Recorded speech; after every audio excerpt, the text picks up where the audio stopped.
Big Manny Studios presents an almost original production. Big Manny 5, Secret Manny. Big Manny by Jaden Christ. Written and illustrated by Jaden Christ. Narrated by Jaden Christ.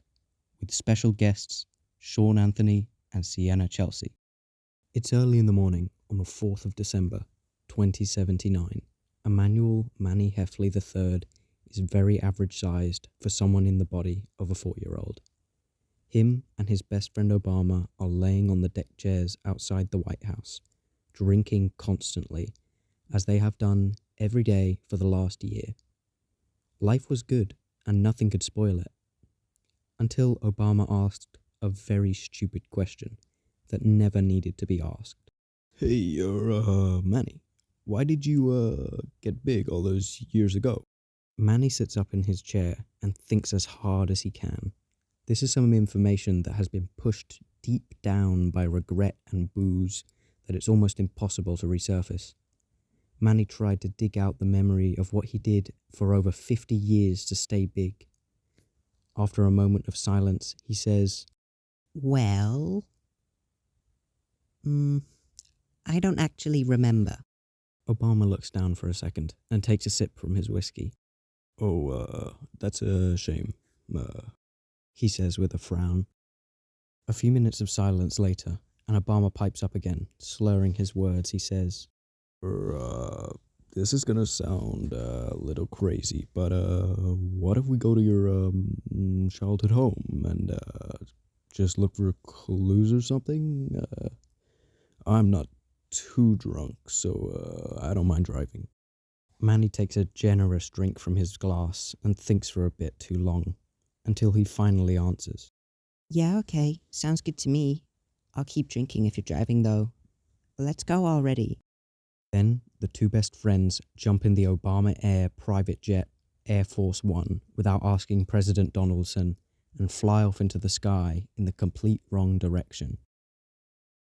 Out of nowhere, the jet engines burst into flames as the pilot loses control of the plane. Obama was far too drunk to fly a plane. What was he thinking? And Manny has been no help at all. They've been flying aimlessly for hours, completely lost, until one of them spilled whiskey on the control console, causing the plane to fall out of the sky. Boom, bang, crash. Air Force One hits the ground in an open field.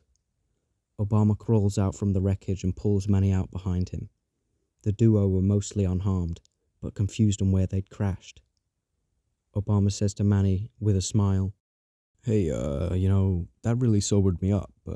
I feel way better.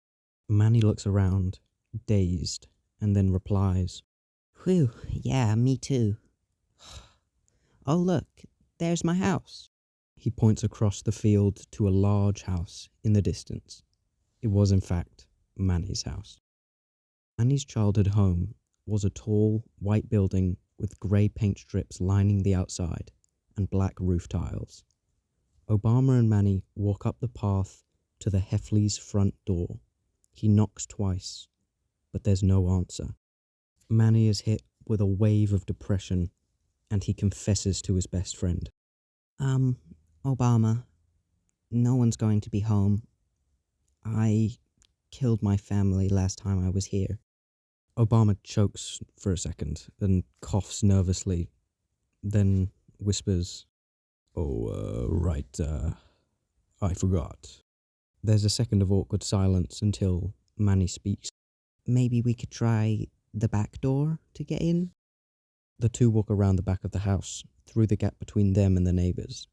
They get to the back garden and stand in front of a wide, deep hole in the ground, radiating with heat. Manny walks up to the edge of the hole and stares down into it.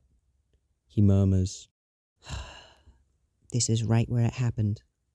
Obama, this is where I got big. He begins to cry quietly. Obama kneels down next to Manny and puts his arms on his shoulders as they lock eyes.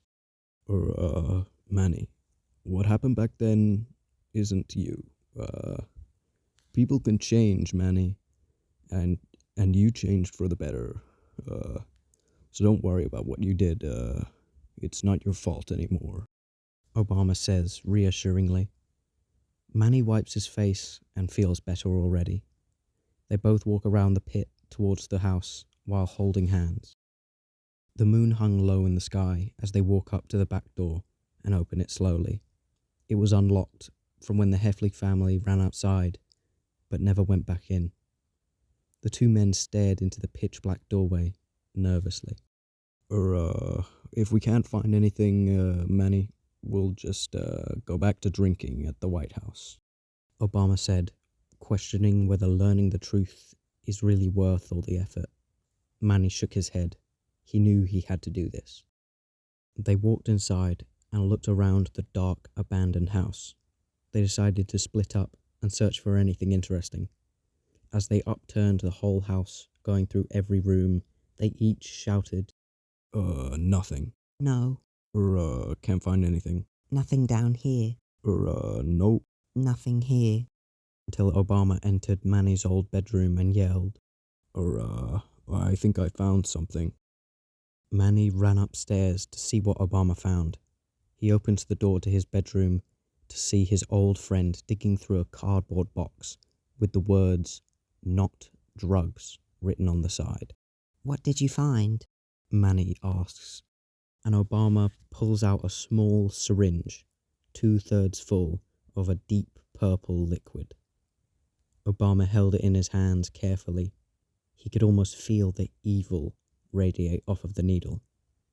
Obama stares at it in a trance for a few seconds and whispers, I'm not sure. Manny is concerned. He feels like he's supposed to remember this. He's supposed to know why he has to stop Obama. But he just can't remember. He forgot so much after blowing his brains out and getting revived. Obama leans towards Manny and continues to speak. I guess there's only one way to find out. Then he pierces his skin with the needle and injects the bubbling goop into his bloodstream. In an instant, Obama's whole body writhes and shakes as he grows bigger and bigger. He screams, "This, feels familiar," as his pupils become a dark red to indicate how evil he's becoming. Suddenly, I'm feeling big. His mind is consumed by the alluring force of space heroin. Manny shouts, No, it's happening again. Obama continues to grow until he's too big for the room, and the ceiling cracks open. He keeps getting bigger until he crashes through the roof. He had now become Big Obama. Debris flies off in every direction, leaving a huge chunk of the house open. Big Obama flails his arms in the air and roars, I hate everyone. Manny runs outside to see his best friend turned big once again, and he's terrified. He does some quick thinking and remembers someone who'd helped him a lot when he still lived here. Manny shouts, I need to get my neighbor. He always knows what to do. Manny runs down the road to the next door down. Then he goes up the path and knocks on the door, praying his neighbor still lives here, or even if he's still alive. A minute of stressful waiting later, and he finally opens the door. It was Manny's childhood neighbor, Rick Sanchez, a scientist who's worked on many important projects. They look over at Big Obama crushing cars as Rick asks, "Oh, hey little Manny, haven't seen you in ages. Is that Obama? Haven't seen him in a while either. Hey, why is he so big? Did he do space heroin or something?" Manny looks scared and confesses, I don't know. I can't remember anything important anymore.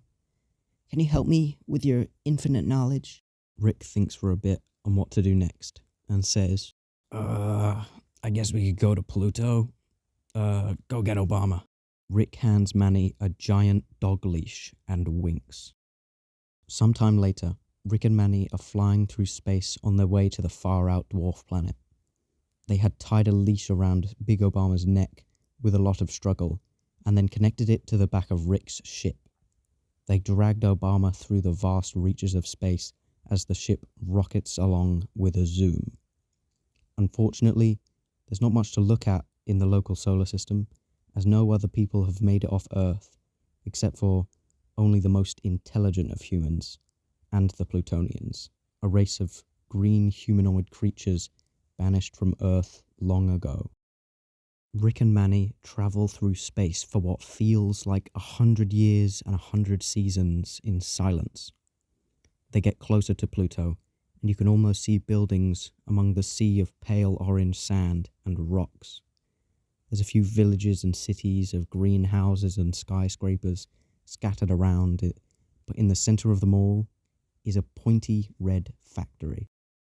They fly down into the atmosphere, and the duo can see the factory. It's an evil-looking red color in the shape of a crown, with a tower sticking out of the middle that reaches high up into the sky. The factory has 10-foot-high letters reading R&R Malum Company, a very old, infamous business with a mysterious CEO and a dark past. Rick finally breaks the silence and explains, "This is the R&R Malum Factory. Here is where they create space heroin. Not even I know the full recipe. From what I know, it was invented by the CEO himself, so he should know the cure for Obama." Manny seems to understand and replies, So, you think me and Obama used space heroin to get big? I guess that makes sense. It's a shame the stuff that cured me was only one-time use, but it's fine since I guess the CEO should be able to help. They land in a free parking space and get ready. Rick locks the ship and hands Manny a space gun, a kind of gun that shoots energy bullets that only works in space. Big Obama is tired from all the struggling and screaming in space, so he calmly sits on a nearby car, breathing heavily.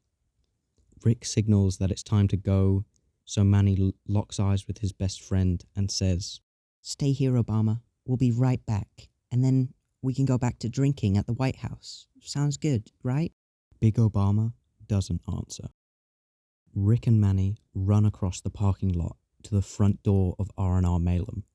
Rick yells at the Plutonian guards, "Hey, aliens, where's your boss?"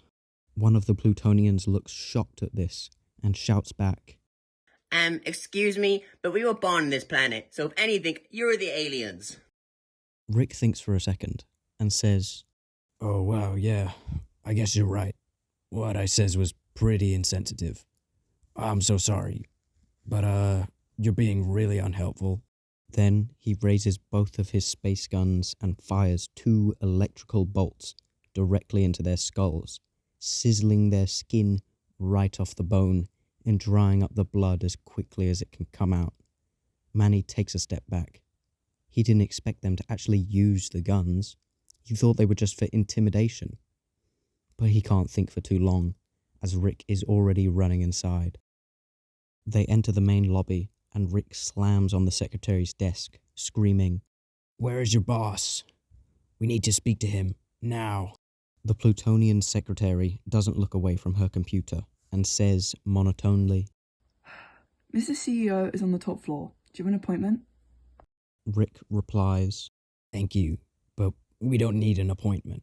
And before she can say anything back, Rick shoots her in the head with a tiny pew sound, killing her instantly. Manny is concerned that he's around too much death again. He doesn't want to hurt people, not anymore at least. But these are the Plutonians. They make space heroin? The exact thing that not only ruined his life, but also hurt Obama's too. So maybe some of them deserves it. The duo run together, ready to kill anyone in their way. They go up multiple flights of stairs, shooting barely trained Plutonians. Manny is more confident and jumps ahead of Rick to fire burning rods of electricity into the guards, painfully ending their lives. They keep running higher and higher, past offices of Plutonians doing paperwork and past labs of scientists working on new types of space drugs. Manny is slaughtering hundreds of innocent Plutonians just for the chance to cure his best friend. He knows it's wrong, but what they did to him was worse, and that's all the justification he needed. Rick and Manny run up one final blue and pink flight of stairs until they reach the lift to the top floor.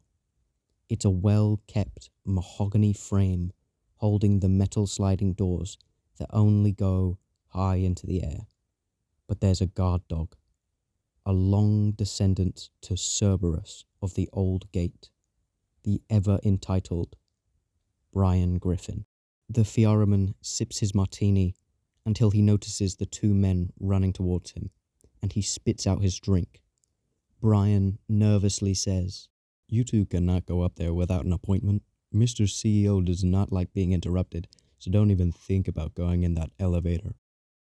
Rick looks at Brian with nothing but hatred for the rules that he upholds, and then he whispers his famous catchphrase, "Wubba dubba dubba, that's true," and he fires a bolt of light into Brian's face, sending him flying to the back of the room, getting cut and bruised and burned. The fireman lays in his own blood as his vision blurs, and he dies painfully. They step around the corpse and call the lift down. When it finally arrives, the duo enter it and prepare for the worst. The CEO of this company has been around for who knows how long, so he'll put up a big fight. Or maybe he'll want to help. Rick and Manny wait for a long time as they rise high above the clouds to the penthouse suite. The lift reaches the top floor. The duo step out into a small empty room. On the other end is a door, covered in posters reading, "Warning, keep out, danger, gamer at work." Who is this guy?